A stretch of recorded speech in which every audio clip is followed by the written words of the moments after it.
All right, so here's the one everybody wants to see, and this will be the one that everybody bitches and complains about when they click on this video and they go, "Hey, this wasn't the fucking match, you jerk offs." Red uh, Maddox is a dick. Yep. Ultimate Warrior sucks cock. Hell in a Cell match, because they needed at least one of them on this card to call it Hell in a Cell. WWE Championship between CM Punk and Ryback. They did a very good job of making this seem like Ryback was just kind of, blasting through, but at the same time not making it a squash match. It kind of was and it kind of wasn't, but they did enough offense as far as I'm concerned on Punk's end to where it didn't make it boring at all. If it would have been, 15 minutes of Ryback throwing CM Punk around, it would have gotten tiresome after a while, but they did a cool little spot with the fire extinguisher and they had the kendo stick come into play, all that kind of stuff. Um, some things looked awkward, but for the most part, I actually liked the match quite a bit. Uh, the ending of the match, if anybody doesn't know by now, which they should because Monday Night Raw is already over with, and so is SmackDown at this point. Uh, Ryback was going for the shell shocked, and the referee Brad Maddox, the guy who miscalled one of CM Punk's matches on an episode of Raw, he basically just held Ryback down after giving him a low blow, fast counted, and CM Punk retained the title. Now, technically, that means Ryback is not undefeated anymore, although obviously it's not necessarily him being undefeated if you get cheated out of a match like that. Yeah, but again, does he have that much behind him anymore now that the streak is gone?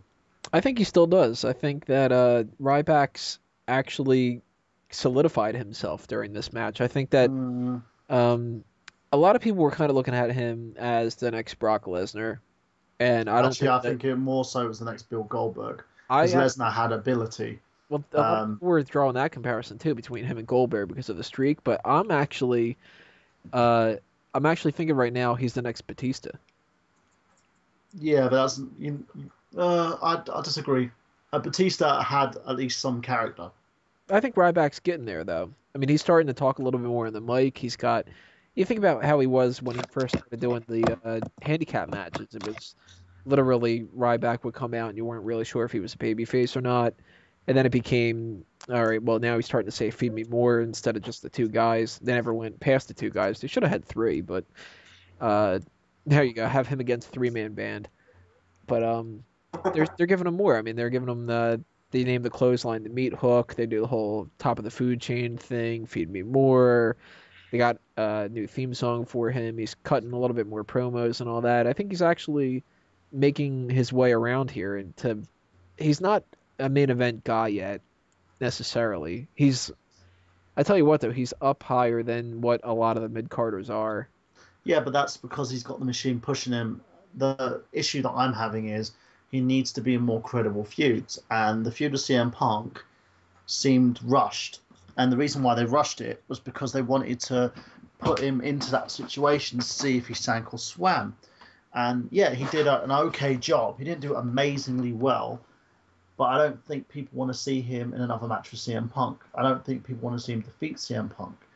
There was even talk of having him win the WWE Championship and then dropping it in some type of a triple threat match at TLC before Punk goes over to Rock and faces Rock at the Rumble. That would Now, have been a huge mistake. They it needed would to have been a keep huge mistake. they needed It to would keep have the been. title on Punk. And Yeah. I'm all for them you know, discussing different ideas and all that kind of stuff, but when it comes down to it, and there's been reports that this is what they were talking about, you need to weigh the two streaks against each other. You have Ryback who came in and skipped Sheffield, so if anybody remembers that, he already isn't undefeated. And the undefeated thing is not something you can keep going for years and years and years at a time. So if you can keep the CM Punk title reign, that's going to help so much more than Ryback. Ryback is at a spot right now which he should be the sole survivor, if not one of the sole He will survivors be. He will of be the his sole team. survivor. They're Right. going to end it with him as a sole survivor because I think Punk is going to pay it forward. Right, yeah. Uh, He's going to yeah, it'll come down either to Punk and Ryback or maybe Randy Orton will be left on the team. I'm not sure about that, but either way, it's going to be the story of the match is going to be Ryback, and I'm hoping that what they do is they throw something else out there to give Ryback something to do for TLC and not a title match. Um, if they do it, My whole if they do have a issue, title match, CM Punk needs to win by some kind of somebody holding him back or something like that. I want Ryback to have a match with somebody like Mark Henry and kind my of issue you is know they've got to sell the character, and they haven't done that yet. That's what destroyed Bill Goldberg's credibility. He was the streak, and as soon as they took that away from Goldberg, he was nothing.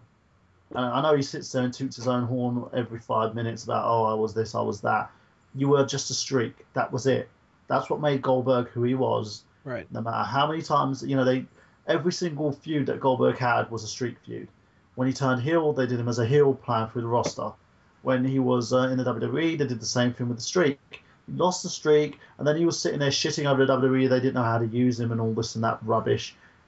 You were this little streak thing. Ryback is his thing is this streak that he had. What they need to do now is elevate him by putting him in mid-card feuds, having him go over mid-carders as an upper mid-carder where you can slot him in to like world title feuds and stuff like that later on, but you need to build him and his character and get him more in tone with the audience. You can still build him as a monster face, which is fine, but you need to give him character. That's what they did with Batista, and it worked. That's what they did with guys like Brock Lesnar. They gave him more to work with. You can't, because people are going to end up getting very sick of Ryback in a very short period of time if they don't use this as a proper time to elevate this guy. You want a new superstar, you've got to do it the right way. What do you think about it, Urban? The actual match itself, or what Birmingham was going on about? Well, throw out your opinions on both, I guess. The match itself, I was surprised by. I wasn't sure how Ryback would handle that big of a match because really we haven't seen him in even that long of a match yet. So, but Yeah, I think beforehand it was like maybe a 4-minute match or something like that was the most he had. Yeah, I mean, and I was pleasantly surprised by the quality of the match. I thought it ended the way it should have. Punk had to win, and since it's Hell in the Cell, they actually did a Hell in the Cell match in the pay-per-view. Who would have thought? And since it's Hell in the Cell, there's no DQ, so Ryback had to get screwed over. You couldn't let Punk win straight, then there'd be no point to Ryback. Right. What about the rest of it? About where you think that they can go with Ryback? I think they need to keep building him up. I don't think it was too early to give him this title shot. With Cena out, who were you going to give it to? Who was more deserving at this point? They could have given it to anybody. They could have given it to anybody. They could have even done it as a champion versus champion match with Hip Pump versus Sheamus. They could have even basically built someone up in a short period of time to face Punk, who was on the upper mid card, someone like Kofi Kingston. Prestige. He didn't. There you go. But does Kofi have the fan support behind him? Is Kofi selling? Yeah, definitely. Back is definitely. Kofi has that momentum behind him that can do that. He was the guy that, in a short period of time, had an amazing feud with Randy Orton, but they never pulled the trigger on him. He could have done the same thing with Punk. I'm not saying it wouldn't have been a good match. I'm saying, would he sell the merchandise? Would he move the T-shirts? Yeah, definitely. If you put him in that situation, I think he would have moved the T-shirts. He would have had the merchandise sales. If you're looking at someone else, the whole common denominator here is Zack Ryder. He was like number 5 in the most sold T-shirts. And the guy still is a huge seller of merchandise. Why don't you give him the push? I know he's not going to win, but you can make people believe that he's going to win. They've done it with Booker T and Triple H. They've done it with Shelton Benjamin. Hell, they've done it with Kofi Kingston. They could have done it easily with Ryder. The fact is, they put Ryback into this situation because Vince was thinking, okay, let's just put him in there. Let's see how he fares. Maybe we can give this guy a title shot. And the reason why they did it was because he was a WWE guy. He was made totally by the WWE machine. And he's exactly what Vince is looking for. Big bodybuilder, muscular type guys. What do you think, Dace? Well, I got to comment on that again. I mean, you wouldn't have. You'd need much more than the 2 weeks to build Ryback or to build Zack Ryder back up. You just had him lose to Jinder Mahal. Yeah, but that's the thing. What you could have easily have done is had him in a match versus Punk, similar to say Patriot versus Brett, and you could have literally had him in this match, got a win over Punk. Punk doesn't know what the frick is going on. You know, they then get the match made for Hell in a Cell. After Punk deliberately wanting to have a match against Ryder because he wanted to repay the loss, blah blah blah. Have them put it on as the WWE Championship, and then every single show going forward, Ryder's getting momentum after momentum after momentum. Have these two guys build up the feud and exactly what the hell's going on between them, and you could have made it work. The fact is, with Ryback, as I've stated before, he went over and he's plowing through people, which is fine, but in the midst of doing that, you need to build a character. You need to develop him. And by putting him in a situation with Punk, you're backing both guys into a corner. Because it was either Punk was going to lose his title or Ryback was going to lose the streak. And Ryback's lost the streak. And in terms of credibility, it's hurt him. And you'll see in the next coming months, I've got a funny feeling that we will not hear from Ryback in the next 3 months. He'll be down the lower card, mid-carders with Tensai and all the other guys they tried to push towards that's main event spot, guys like the Funkasaurus and that lot, because they literally destroyed any heat these guys had by taking away the streak. What do you think, Dace? I thought it was a decent match. The ending, I didn't know how they were going to get out of it, and I thought they got out of it in an interesting way that I couldn't have predicted. Yeah, it was interesting. It was interesting. Worked for me. I don't want to see a Ryback versus CM Punk at TLC. I'm a big fan of Foley versus Punk in some kind of TLC match. But that shows you as well, nobody is going to want to see a rematch between the two. No. And WWE is going to back themselves in the corner like they did this time. Yeah. He's going to be put into a no DQ situation again, and it's like, fuck. Here we are. We didn't learn our lesson again. You see, what I would have done if it was me and we couldn't build Ryback's character up, I would have just had him plow through the roster, get the streak going, and have a streak versus streak match with Taker at Mania. And have that as a way to legitimize Ryback. Well, Ryder's ending the streak at Mania. I think that should be duly noted. He said it at San Diego Comic-Con. He's on the card twice. He's going to be facing Dolph Ziggler, and then he will end the streak later in the night. Dolph Ziggler is not going to be facing Ryder at WrestleMania. There's stickers, dude. Stickers. I have one. That should be it then for our Hell in a Cell talk. Since this is the last part, next thing we have to talk about, of course, are the plugs. Of course, don't forget about the Sign Me Up initiative. Take a Smark Out Movement sign to any WWE, TNA, ROH, CZW, whatever wrestling event. WXW, Women's Extreme Porn. Dragon Gate, yeah, Jello fights. Even if it's just a convention or something like that. You bring a sign that says Smark Out Movement anywhere. Hell, even to your mall. What the fuck? Why not? Chris Dace's house, I'll take the picture. Yeah, take a picture of it or a video and send it to me on the website or any means that you can, video response or something like that. And I'll obviously give you a shout out on the website and on Smack Talk. And, as always, like us on Facebook and follow us on Twitter. Follow us on Twitter and subscribe and all that kind of stuff. And everybody who promotes the site and all that kind of stuff, always appreciative. So thank you, guys. Plus, you win a free date with Tony Mango. Especially if you're a guy, he wants more men to enter. There's a new Twilight movie coming out, gentlemen. Tony wants to take you to a new Twilight movie, so get your Smark Out Moment banners out, fellas. Tony wants to take you to a Twilight movie if you actually get through. Hi, Curry, I'm looking at you. So throw out the rest of the plugs out there, guys. Oh, you know what? Before I do that, remember, guys, that I just started up another website on top of Smark Out Moment and Out on Limbs and the typical Bleacher Report and comicbookmovie.com posts that I do. But Fanboys Anonymous is a new site that I'm working on, and it's a little different from Out on Limbs and Smark Out Moment and stuff because this one is not actually all of the posts written by me. It's more of a collaborative effort, and we've got posts from all three of the other members of this podcast right now, as well as Nick Abrams and Sean Mitchell from the I Got Gameplay podcast. We're going to try to get Braden to post a little bit too, and we're looking for more and more contributors. So if you're a fan of anything geek, whether it's TV shows, movies, comic books, anything of the sort, even music and cars and whatever. I mean, we have a wide variety of stuff that we can talk about. If you're interested in writing for the website, let me know, and we can set you all up, and you can start posting and all that. Fanboysanonymous.com. Sign up for it, but we're not going to help you like Alcoholics Anonymous.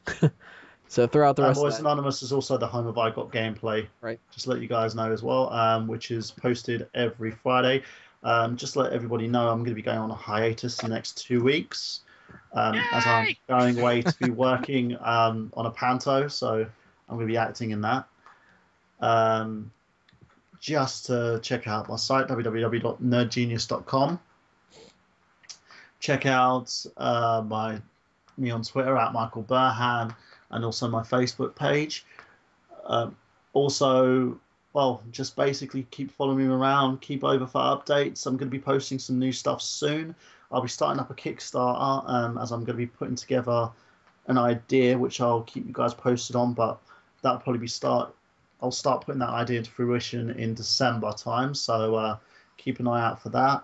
And that's pretty much it from me, guys. Have a great time, and remember, do not send Tony pictures of you doing corpses. We've had a load of them, and Tony just keeps telling me that I'm a sick freak for even suggesting it. So sorry. Chris sent a load. There was him and Abraham Lincoln. I don't know what he was doing with him. I'm a grave digger, bitch. Wanted the hat. And the beard. Mine's prepubescent. I guess I have a few things to plug now, which is awesome. I wrestle every Saturday, 2 p.m. in Williamstown at Old Time Wrestling. You check them out at oldtimewrestling.net. And I'm on Fanboys Anonymous as well. And I have a shitload of articles up there because I went nuts today. Yeah, you were kicking ass. Yeah, check it out. I think I can write. I probably can't. It probably sounds like this shit that comes out of my mouth during the show, but, it's on paper or internet. If you print it out, then it'll be on paper. Yeah, print it out, and it's on paper. Come on. You put it on paper and just post it on people's cars' windscreens. Right, yeah. Market us, come on. If you like my Dusty Rhodes rants, the writings are pretty close to that. They're all over the fucking board. Because I'm not a bicycle. Face's post, you have to read it doing the Dusty Rhodes voice in your head. Right, yeah. You have to be like, the Avengers, I can't even do it, but... The Avengers, baby, with Sapphire moving on the end of the city. Star Sapphire from DC, we gotta start talking about that. When I'm keying these blogs up for Fanboys Anonymous, it is in Dusty Rhodes' voice, and I'm talking out loud, and everybody in the household's like, what the fuck is going on in there? It's like this Southern Kentucky Fried Chicken guy just took over. The bicycle. Sorry, Austin, baby. Not for you today. Austin, baby. Ooh. That's for someone else.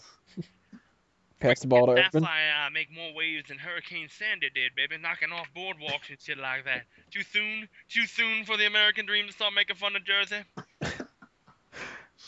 Balls passed to Urban. What do you want to plug? Fanboys Anonymous. Finally, the most talented writer has his own articles on a blog. Making jokes right off the bat? No. Fanboys Anonymous, I'm on there, Chris Kerbin, and also follow me on Twitter at Chris Kerbin. That's about it. Also follow him in the streets, Chris Kerbin. I do. I stand there with binoculars. Every time he looks behind him, he's like, is that Mike Burhan? No, he's in the UK. He can't be him. It'd be great if that was your license plate. Follow him on the street, Chris Kerbin. All right, then. That is it for episode 53. Thanks again for everybody who's been watching the show. Stay tuned next week for episode 54. This has been another Smark Out moment, and we're being counted out. See you next time, everybody. 5, 2, yeah! Da da da da da da da da da.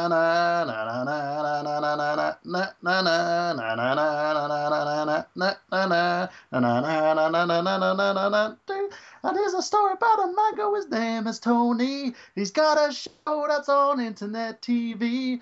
He's crapping on wrestling and telling you the results, and everybody sees that he's taking a shot. Now everything you see about Dixie Carter and TNA is alright. He mangoized. With this outro you see mangoized. So awful. It's so terrible. Fuck Lillian Garcia. That's what happens when she gets hit by a car. It just throws off our fucking mojo. Steinerized WCW theme for anybody interested. Longest outro ever.